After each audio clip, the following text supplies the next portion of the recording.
Itinanggi ni Vice President Sara Duterte ang sinabi ng isang kongresista na siya ang dahilan ng gulo ngayon sa politiko.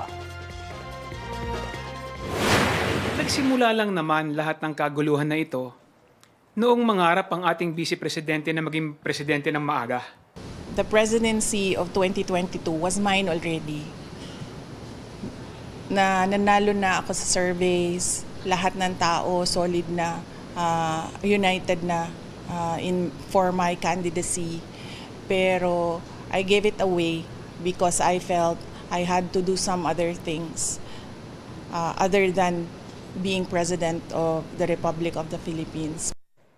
Giit ng bise, nagsimula ang gulo dahil sa anyay, terorismo, harassment at pagbabanta sa mga tauhan ng Office of the Vice President na sumalang sa mga pagdinig ng Kamara kaugnay sa paggastos sa confidential funds.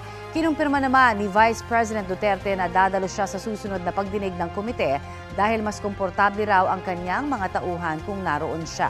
Hindi sinabi ni VP Duterte kung makakapunta siya sa NBI sa December 11 para sa investigasyon kaugnay sa pagbabanta umano niya sa Pangulo, First Lady at House Speaker.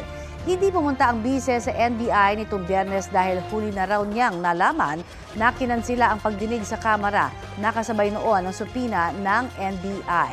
Tumanggi namang magkomento si VP Duterte sa sinabi ni Pangulong Bongbong Marcos na hindi siya pabor sa pagpapa-impeach sa bise at sa posibilidad na magkaayos pa silang dalawa.